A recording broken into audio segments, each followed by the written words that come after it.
Iran and the United States are both digging in. The world's most advanced armada remains locked in a high-stakes standoff. Iranian missiles are locked and loaded. Trump is now moving another aircraft carrier to the region. The rhetoric is rising. Threats are flying. One wrong move, one miscalculation can ignite a devastating war. President Trump expects Iran to sign a deal to take shape during next month. Diplomacy is also taking place in the shadow of missiles, and the clock is ticking on a decision.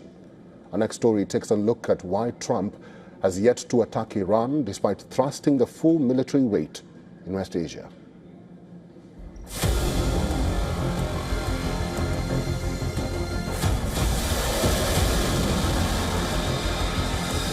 A wall of American hardware is currently churning the waters of West Asia.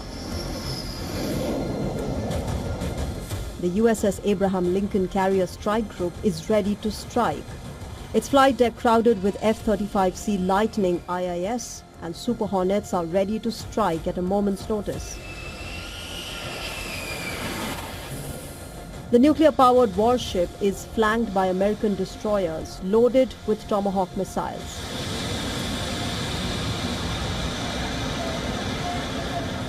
Now, as Pentagon prepares to deploy a second carrier strike group, a chilling realization has reached the Oval Office. The carrier killer threat is no longer a theoretical exercise. Iran's arsenal of drones, high-speed torpedoes and ballistic missiles has turned the Persian Gulf into a lethal bottleneck.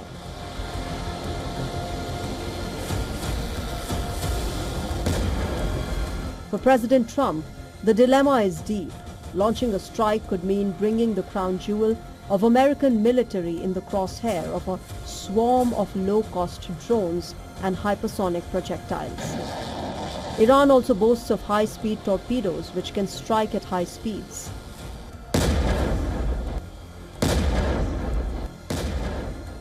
As the prospect of another war in West Asia darkens the horizon, a pressing question dominates the debate. How can Iran, battered by decades of sanctions and crippled by Israel and United States, still put up a strong fight?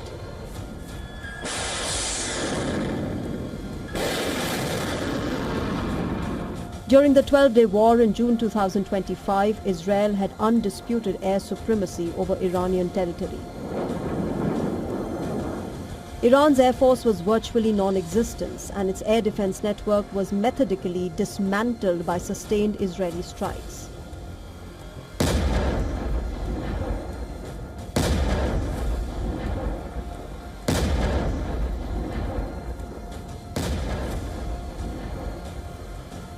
So the perplexing question is that how can a weakened Iran stand up to the combined might of Israel and American military?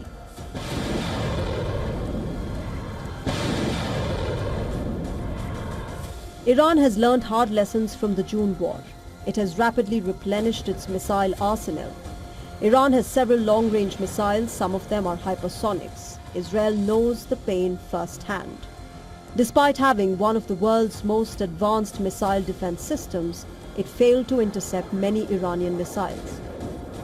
Iran also has thousands of long-range Shahid drones, which have been used by Russia against Ukraine, and the Mohajer series of drones.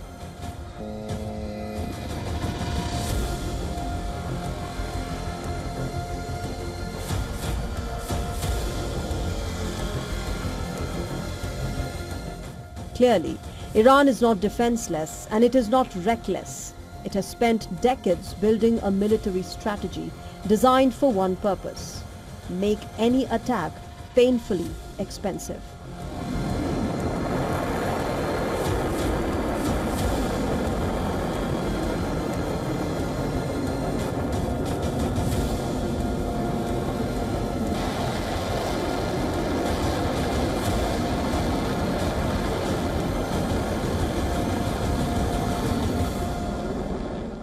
What Iran has that can be used against the United States is much greater than what it has that can be used against the Israeli regime, because its defenses alongside the Persian Gulf are very enormous and diverse.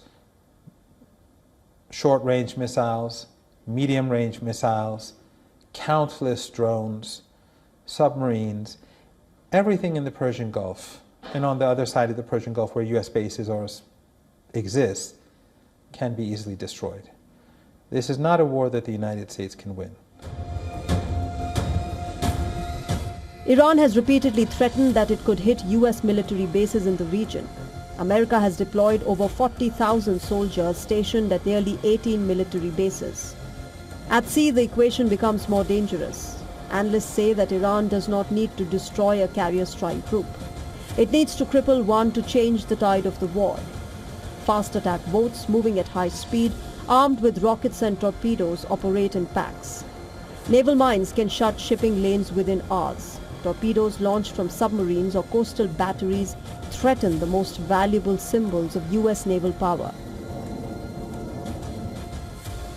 This is the risk that Trump is weighing. Iran has also made its political position clear. In talks facilitated by Oman, Tehran hinted it is prepared to discuss its nuclear program limits, inspections and transparency. But its missile arsenal is off the table, non-negotiable. For Iran, that's the shield against any aggression, and Tehran is unwilling to compromise on its arsenal. No one can do even the slightest thing against our missiles. Our missiles are not part of the negotiations, and they won't be. President Trump warns that a second aircraft carrier strike group could be headed to the theater of conflict in West Asia to prepare for military action if negotiations fail. As you know, we have a massive flotilla right now going over to Iran. We'll see what happens. I think they want to make a deal. I think they'd be foolish if they didn't.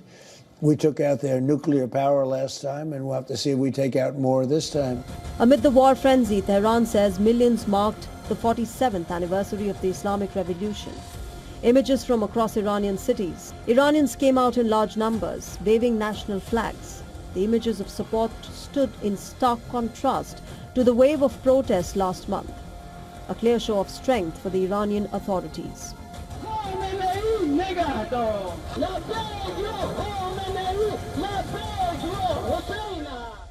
We accept the negotiations as long as the pride of the nation is protected. If our national pride is to be damaged, we are ready to accept war and continue fighting until an end to Israel and America. We don't fear anything. As an Iranian, I'm determined to fight this criminal. I'm not afraid of sacrificing my blood. I'd love to fight them. Iran state-affiliated channels released this AI-generated video depicting a coordinated attack on the U.S. carrier strike group, including the USS Abraham Lincoln. The footage shows missiles, submarines, drones and a torpedo striking the carrier and sailors fleeing.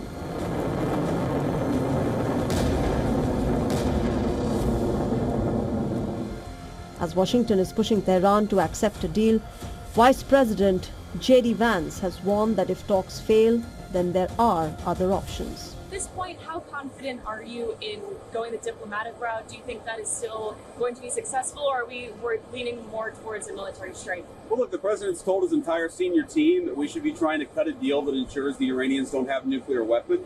But if we can't cut that deal, then there's another option on the table. So I think the president's going to continue to preserve his options. For Donald Trump, backing out carries a hefty political cost, and unleashing firepower carries a strategic risk. A strike may succeed tactically, but the response would not be clean, contained or brief. Missiles would fly, drones would swarm, shipping lanes could choke, markets would react instantly. This is why the order hasn't been given yet.